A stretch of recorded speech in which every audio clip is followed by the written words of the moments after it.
आज 11वां अंतर्राष्ट्रीय योग दिवस है। योग के रंग में रंगी है पूरी दुनिया। विश्व में जगह जगह कार्यक्रमों का आयोजन। योग for one earth one health theme है। अंतर्राष्ट्रीय योग दिवस के मौके पर प्रधानमंत्री मोदी ने विशाखापट्टनम में 5 लाख लोगों के साथ योग किया। मुख्यमंत्री चंद्रबाबू नायडू भी साथ दिखे। अंतर्राष्ट्रीय योग दिवस पर प्रधानमंत्री मोदी ने लोगों से खाने में तेल का इस्तेमाल घटाने की अपील की है। 10% कम तेल के इस्तेमाल का लें संकल्प। तनाव मुक्त और स्वस्थ भारत का भी संकल्प लें। रक्षा मंत्री राजनाथ सिंह ने जम्मू कश्मीर के उधमपुर में किया योगासन। कहा, भारत ने विश्व को शस्त्र नहीं बल्कि शास्त्र दिया। योग हमारा सबसे प्रभावशाली शास्त्र है।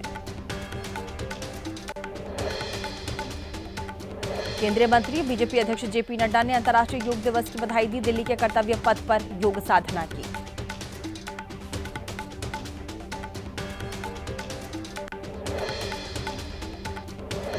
यूपी के मुख्यमंत्री योगी आदित्यनाथ ने गोरखपुर में योगासन किया। कहा, योग ने विश्व को मानसिक, आध्यात्मिक और शारीरिक उन्नयन की राह दिखाई है।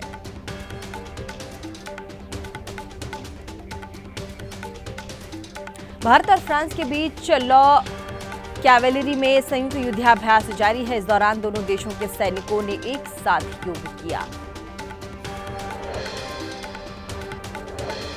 अंतर्राष्ट्रीय योग दिवस की धूम। आईटीबीपी ने लेह में पैंगोंग तट पर तकरीबन 14,200 मीटर की ऊंचाई पर योगासन किया।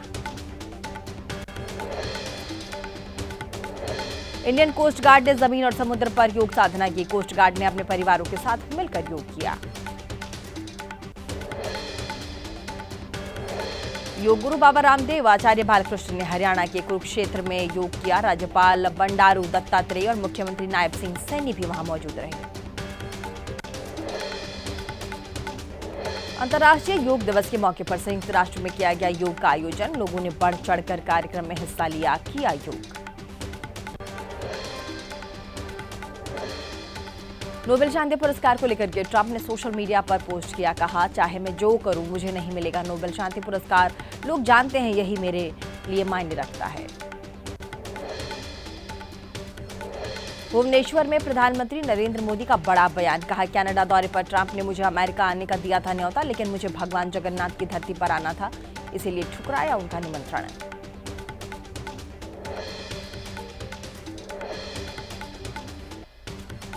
ट्रंप और आसिम मुनीर की मुलाकात पर बोले रक्षा सचिव राजेश कुमार सिंह, सेना प्रमुख को किया गया आमंत्रित लेकिन कहीं नजर नहीं आए उनके प्रधानमंत्री। ये किसी भी देश के लिए शर्म की बात है। जम्मू कश्मीर के उधमपुर में सेना के जवानों से मिले रक्षा मंत्री राजनाथ सिंह। कहा, अभी खत्म नहीं हुआ ऑपरेशन सिंदूर। आतंकवाद का ताकत और रणनीति के साथ जवाब देगा नया भारत। चीन जाएंगे रक्षा मंत्री राजनाथ सिंह। 24 और 25 जून को एससीओ की बैठक में लेंगे हिस्सा। चीनी रक्षा मंत्री डोंग जून के साथ द्विपक्षीय बातचीत भी कर सकते हैं राजनाथ सिंह। बिहार विधानसभा चुनाव से ठीक पहले आज महिलाओं से संवाद करेंगे मुख्यमंत्री नीतीश कुमार। सुबह 11 बजे पटना के संवाद भवन में होगा भव्य कार्यक्रम। बिहार में एनडीए के सीएम फेस के सवाल पर बोले गृह मंत्री अमित शाह, समय बताएगा कौन होगा बिहार का अगला मुख्यमंत्री। नीतीश के मुख्यमंत्री रहते ही लड़ा जाएगा चुनाव।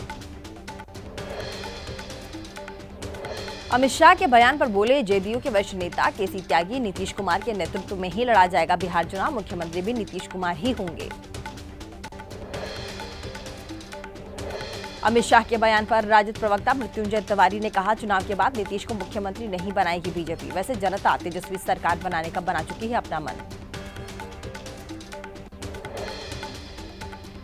हिमंता बिश्वा शर्मा का आरोप, इस्लामिक देशों के 5,000 से ज्यादा सोशल मीडिया अकाउंट्स असम में कांग्रेस का कर रहे प्रचार। ज्यादातर पाकिस्तान बांग्लादेश से होते हैं ऑपरेट। असम के सीएम हिमंता बिश्वा शर्मा के आरोपों पर कांग्रेस का पलटवार। कहा, आप चला रहे हैं डबल इंजन सरकार, अगर ऐसा कुछ पता है तो एक्शन लीजिए। जम्मू कश्मीर के पानी को पंजाब राजस्थान तक पहुंचाने के केंद्र के प्रस्ताव पर बोले सीएम उमर अब्दुल्ला, मैं इसकी नहीं दूंगा इजाजत। जम्मू में पड़ा हुआ है सूखा, मैं पानी क्यों भेजूं पंजाब।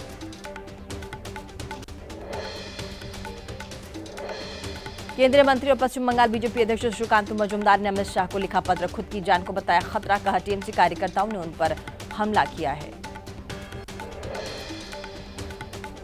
केंद्र सरकार ने कोचिंग सेंटर्स पर छात्रों की बढ़ती निर्भरता की जांच के लिए बनाई है 9 सदस्यों की कमेटी। निर्भरता कम करने के उपाय सुझाएगी ये समिति। ग्रेटर नोएडा वेस्ट के सेक्टर 16B में बनेगा सरस्वती गार्डन। जल्द डिजाइन और टेंडर प्रक्रिया पूरी कर ली जाएगी। वीणा की भव्य मूर्ति, ओपन लाइब्रेरी और एमपी थिएटर भी खास आकर्षण का केंद्र होगा।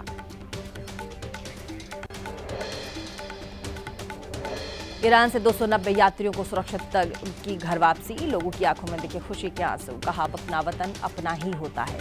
दूतावास और मोदी सरकार को धन्यवाद कहा। दिल्ली एयरपोर्ट पर ही यात्रियों और छात्रों ने काटा केक। फूल मालाओं से किया स्वागत। धार्मिक यात्रा पर गए लोगों ने भी सुरक्षित वापसी की। ईरान इजराइल युद्ध के दौरान भारतीय छात्रों की सुरक्षित वापसी। एक छात्र ने कहा, ईरान में हमें हर तरफ नजर आ रही थी मिसाइल। हमें नहीं थी बचने की उम्मीद, लेकिन मोदी सरकार ने इंतजाम किए, हमें वहां से बाहर निकाला। ऑपरेशन सिंधु के तहत ईरान से आज लौटेंगे छात्र दिल्ली। कुल 1000 छात्रों की वापसी होगी। भारतीय नागरिकों की सुरक्षित वापसी के लिए विशेष चार्टर प्लान का इस्तेमाल किया जा रहा है। दिल्ली में ईरान इजराइल संघर्ष के असर को लेकर वाणिज्य मंत्रालय की बैठक हुई है। मुंबई में बोले केंद्रीय गृह मंत्री अमित शाह, युद्ध का भारत की अर्थव्यवस्था पर पड़ता है असर।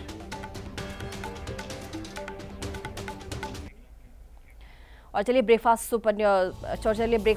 सुपरफास्ट में आपको दिखाते हैं कुछ और बड़ी खबरें। दिल्ली विश्वविद्यालय के फॉर्म में विवाद का मामला। कांग्रेस का आरोप, आरएसएस के एजेंडे को आगे बढ़ा रहा है डीयू। ये क्लर्कियल मिस्टेक नहीं बल्कि जानबूझकर किया गया काम है। समाजवादी पार्टी के प्रमुख अखिलेश ने गोरखपुर लिंक एक्सप्रेसवे को बताया सबसे महंगा। कहा, यह एक्सप्रेसवे नहीं 4 लेन वाला हाईवे है। मुख्यमंत्री को दोनों के बीच का नहीं पता है अंतर। यूपी के सीएम योगी आदित्यनाथ ने गोरखपुर लिंक एक्सप्रेसवे का उद्घाटन किया। अखिलेश यादव पर बोला हमला का। उन्होंने पूर्वांचल एक्सप्रेस के नाम पर जनता को बेवकूफ बनाया है। दिल्ली में बीजेपी सांसद रामवीर सिंह बिधोड़ी के आवास पर भिड़े 2 पार्षद उम्मेद सिंह फोगाट और अनीता में हुई हाथापाई। मोदी सरकार की 11 साल पूरे होने पर बुलाई थी प्रेस कॉन्फ्रेंस। प्रियंका चतुर्वेदी ने नागरिक उड्डयन मंत्री को लिखी चिट्ठी। कहा, विमान यात्रा को लेकर लोगों में डर है। क्रू का गिरा है मनोबल। टीवी चैनल एक्सपर्ट बुलाकर क्रू पर डाल रहे दोष, इस पर लगे रोक। एयर इंडिया ने 15 जुलाई तक 3 अंतर्राष्ट्रीय रूट्स पर उड़ानें रद्द की हैं। 16 अंतर्राष्ट्रीय रूट पर घटाई गई हैं उड़ानों की संख्या। सुरक्षा जांच बढ़ाने और बंद हवाई क्षेत्र को देखते हुए यह फैसला लिया गया है। अहमदाबाद विमान हादसे में 231 डीएनए मैच किए गए। परिजनों को सौंपे गए 210 शव। मृतकों में 155 भारतीय, 44 विदेशी यात्री, 11 अन्य लोग शामिल। देश के कई राज्यों में आज भारी बारिश की चेतावनी। झारखंड, महाराष्ट्र, मेघालय में ऑरेंज अलर्ट जारी किया गया। दिल्ली से लेकर गुजरात तक आंधी तूफान बारिश की चेतावनी।